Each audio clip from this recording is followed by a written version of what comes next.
Hey everyone, Dan back again, and today we're going to be taking a look at a new series of board games that I've actually had on my shelf for quite a while, but I have recently made some updates to, so I'm really looking forward to going through these ones. Of course, you can see right here we have Resident Evil 2, the board game. This is a board game by Steamforged Games, who are the same people that make the Horizon Zero Dawn board game, and there's a link somewhere up here, probably, to the playlist for those. And Resident Evil 2 is a survival horror game originally released by Capcom on the PlayStation 1, and then there was a remake for the PS4 which released a few years ago, maybe 2019, something like that. I don't know the exact date, I'll put it over here somewhere.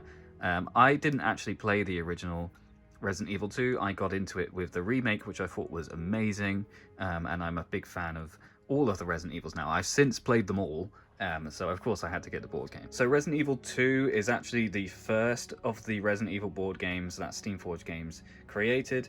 They did Resident Evil 2 first, they did Resident Evil 3 after that, and then they did Resident Evil 1, I guess, as the third. The most recent one as of the recording of this video. I have Resident Evil 2 and Resident Evil 3. I don't yet have Resident Evil 1, although I do have some bits of it because of bundles and stuff that I bought. But anyway, we'll be taking a look at Resident Evil 2 today. The three of the Resident Evil games by Steamforged, they tend to work in the same way. They've got a very similar way that they operate, but there's some changes between them.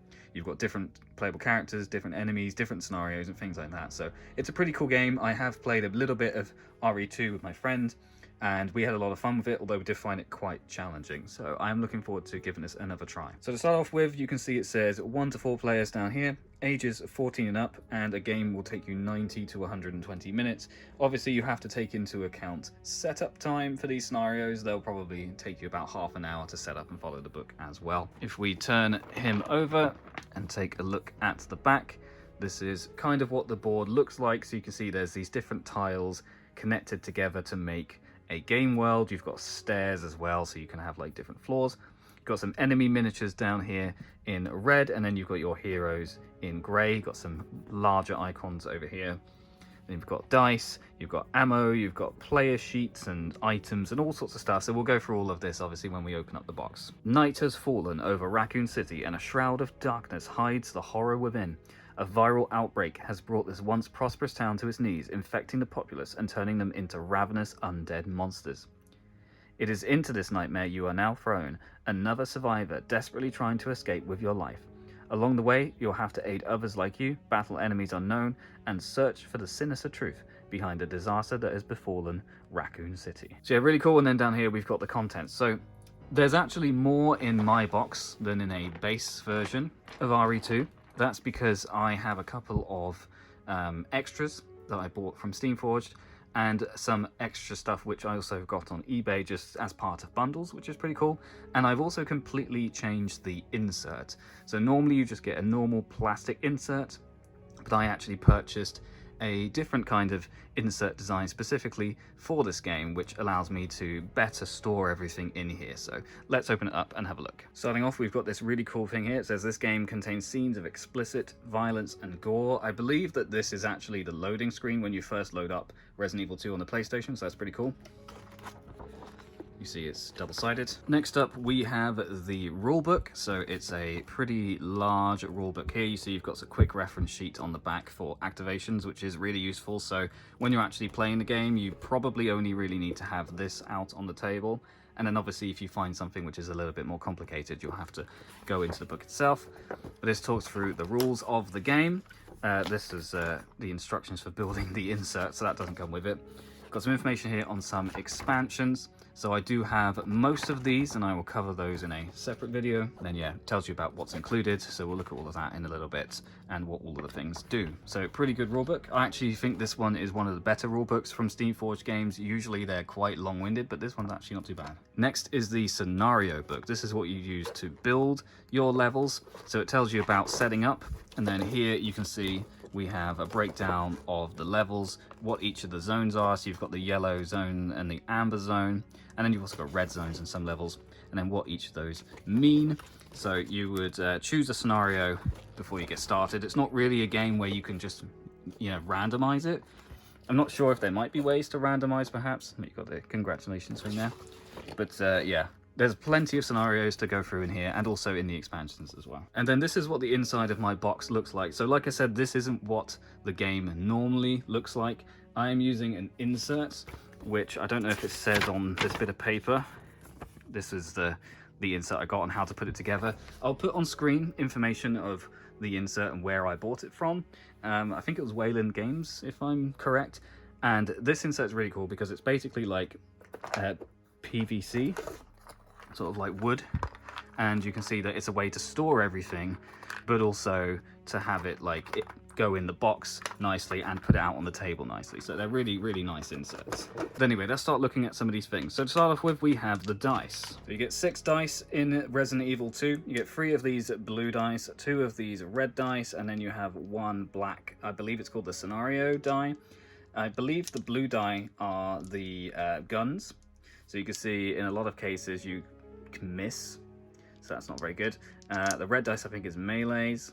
So you can also miss on those. And then, like I said, the black die is a scenario die, and this one is used to roll when you enter a new area, and that determines, using the scenario book, what zombies are going to spawn, or none, if you're lucky. So that's what the dice are. You get 1 set of dice in the box, but I have 2. These little cards here are item cards. So you see on the back it has the letter A. We also have B here and S. And I think in some of the expansions there's like, you know, C and D. But basically these are just the types of items that you can find in the mission. So you've got things like shotgun shells, bowgun bolts, you've got keys to get through things. So you've got the classic playing card suits, keys over here, grenades. You've got weapons themselves as well, and you can see what each of them does. So I think this is range, I think that's damage per bullet, and then, or is that no, that's damage per bullet. Yeah, excuse me, that's a double and that's a single. I'm not sure what that means. But anyway, so lots of different items you can get in here. The S items are starting items, so it's very basic stuff like a handgun or a knife or a healing potion, something like that. And then these are things that you need to unlock. So you see stars keys, heart key. So you would put this under a door to say this door needs the MO disc, for example, to open. So that's what those are for. Here we have some cards. So these ones on top, these black cards, are actually they were Kickstarter exclusive, so that's why we have Sherry Birkin. Sherry Birkin is not in the base game, but these are just alternate versions of the player cards. So you can see they're kind of glossy and shimmery, which are nice. I picked these up when the Steamforged Vault opened. I think it was like £9 or something. And these are what the regular cards. So by standard in the game, you get Leon Kennedy, Claire Redfield, Ada Wong, and Robert Kendo as your playable characters. And then we have the enemy cards. So you see different kinds of zombies and what they do, as well as the 2 big bosses as well, which we will look at in a little bit. But yeah, these black cards, they're just extras. They don't really do anything. You've got some more cards down here. So we have these decks over here, which is what the big enemies will do. So a bit like in Horizon, you've got like a deck of behaviors. So you would draw a random card and it will tell you what Birkin Stage 3 will do, and also the G Mutant as well. So I really like when they do behavior decks. Then up here we have, this is a bit like Tension, I think it's called. Tension deck, so kind of like in Zombicide, where between each round you would draw a card to see what spawns. That's kind of what these are. So these are the all clear. You see there's loads of those. And then there's some more advanced ones down here. So we've got the yellow ones, which are, you know, kind of bad. And then the red ones, which are, oh my god, these are terrible. So yeah, you don't want a red one. For most of the earlier scenarios, you don't have any reds. You might have a couple of yellows. So you can usually get through the first scenario, okay. Right, over here we have some miniatures. So there's a lot more miniatures in my box than in the actual base game, because I managed to get a bunch of Kickstarter exclusive sculpts from a bundle that I bought on eBay. So yeah, let's start looking at these. First of all, here is our G Mutant guy, looking pretty good. They're not huge. This is a pretty small miniature, which I guess, you know, clues in the name, but nowhere near as big as some of the minis from Horizon or Deep Rock, for example. So the biggest miniature in the box is Birkin Stage 3, so he looks pretty cool. We've got his eye in his shoulder, for example.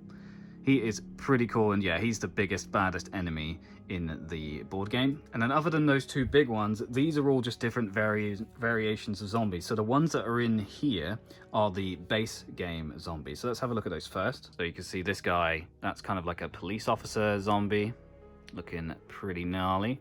Pretty cool. These would be nice to paint, I think. We've got this guy who's holding out for a hero. Gonna grab your arm and give it a quick lick. And then, of course, we have Lady Zombie. Other base game zombies we have are the dogs. So these are all unique sculpts. I'm not going to show you all of them, but each of the dogs is unique.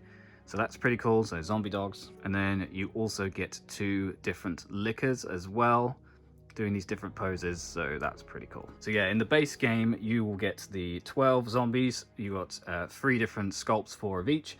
You have the 2 lickers and the 4 dogs, as well as Birkin and the G mutant. And then these ones here are Kickstarter alternative sculpts. Editor Dan here, just a bit of a disclaimer. Some of these which I claim to be Kickstarter sculpts are actually from expansions, which I discover later in this video series when I actually unbox those expansions. So some of these I'll say are Kickstarter exclusives, but they are not. Just letting you know now. I can't remember which ones are which, so just so you're aware. So here we have 2 different lickers. You can see very different designs. It's got some cake, and yeah, he's going to do you a big slash. Really like these ones, although they're quite big. They're much bigger than their base, but they're really nice. And we've got some different zombies here, so you can see this one's kind of like reaching up from the ground, and that one is like really reaching out there, slightly different to the other one that was reaching out. Got this one on the left, which is just a friggin' torso with a hat, so that one's really awesome.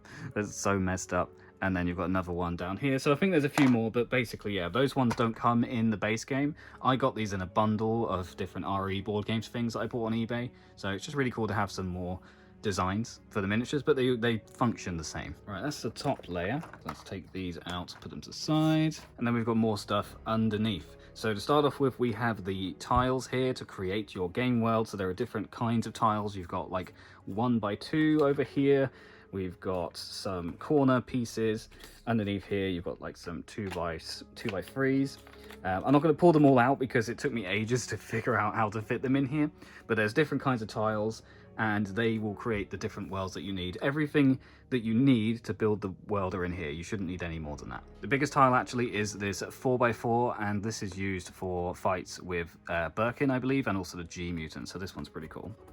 All right, moving on over here, we have a few different things. We have stairs, so you use stairs to connect different parts of the map together. We also have here a, this is like a deposit box, I think, where you can deposit your items, a bit like in the video game. Here are some health and poison markers used on your player board, obviously. Here are some doors, so you can see there's all sorts of different designs. So that's a closed door, and then that's an open door. Got some zombie corpses here, which I believe can activate, and are not all necessarily dead. These here are used when playing the game. If you roll the encounter die, you might end up getting one of these, and then the card will explain what they do, but you don't want one of these, basically. Here are the different kinds of walls you can get.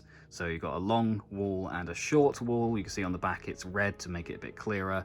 You can get physical, like either 3D printed or, you know, proper created walls and structures and things like that.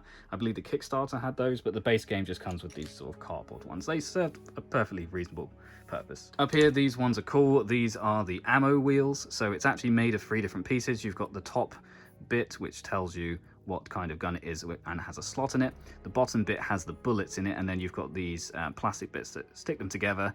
Basically, you would start the game at like max ammo, for example, so 15 for the handgun, and then as you fire, you would move the wheel around. So it's just a really nice way to keep tabs on your ammo. And of course, there's different kinds. So you've got the shotgun ammo here, which has obviously fewer shells in the chamber. And then you've got like SMG and grenade launcher. The SMG is more clips rather than individual bullets. This one here is actually the boss health tracker. So they would start over at 29 and then make their way down to 0. So he's a strong boy. In the final container, we have a few different things. So covering up what's underneath, we have these player boards. So they are very simple. You essentially would just put your character over here. So for example, if I was playing as Sherry Birkin, I would put Sherry over this bit like that, and then that would be the health tracker down there. So you get 4 of these because it's up to 4 players. I think I mentioned that at the top, but you know, if I didn't, up to 4 players. And then underneath, we have a lot of stuff, including a lot of playable characters. So as I said at the beginning, you get 4 playable characters in the base game, and then I have some Kickstarter alternative sculpts of those characters as well. So let's take a look. So starting off, we have Leon Kennedy in his raccoon police gear and his pistol. Looks really cool. You've got a star on the back as well. Really like this miniature. Glad it's in the base game. Here's Ada Wong. She's holding the club key, I think, in this hand. Yeah, club key. And then she's got her pistol there. Really cool. Ada Wong and Leon obviously have quite a lot of history. Here we have Robert Kendo with his shotgun and his braces as well. And Claire Redfield, everyone's favorite biker, looking really cool with a pistol as well. So that's the base game sculpts, and then we've got some more down here. So here we have Ada Wong with a crossbow. So she's well known for wielding a crossbow. I don't know if she does in RE2. She does in RE4, I believe. And then also this guy, I don't actually know who this is. I feel really bad. I assume it has to be Leon, right? But I don't remember him ever wearing a hat and wielding a gun like that and all that kind of stuff, but it's got to be Leon, presumably. Or maybe it's something completely different. I have no idea. Here we have Sherry Birkin. So you don't get a Sherry Birkin in the base game at all. Obviously, she can't use guns. She is a young girl, so her playstyle is all around running instead, so just running away from stuff. I've not tried playing as her, but it seems pretty cool. So there's Sherry Birkin. And then we have another Leon here. He's got a shotgun over his shoulder, and he's wearing like a leather jacket with a skull on the back. That's cool. Never noticed that before.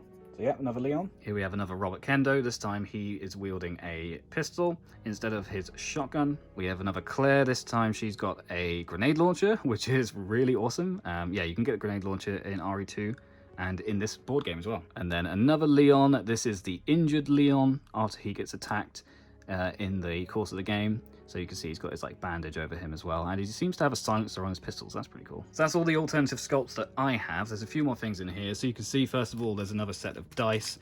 This is the actual set of dice that came with my game, so they go down here. You have ink ribbons. These are used to save your game, just like in the video game, so that's pretty cool. You've got, you know, injury, and I think these like parasite markers. I don't actually know what these do, but they're on the flip side of the injury markers. And then these are like item pickups, so you see A and B. Just like I said before, you've got the A and B decks of cards, and you would pick up one of these and then get a random card from that deck. And that's everything that you get in Resident Evil 2. So it's a really cool game with a lot of stuff in the box as well. Obviously, like I said, there's some stuff which I have added to this box which you don't get in the base game, such as the actual storage inside the box and a lot of the Kickstarter exclusive sculpts. That's all stuff that I have since added, but it's still really good value. I think the base game, you can get it for a really good price right now, so I would recommend checking it out. And there's a lot of expansions that you could get for Resident Evil, so we'll be going through some of those in the next videos, and then we'll be looking at RE3 as well, so prepare for that. But that's everything for now. Thanks for watching.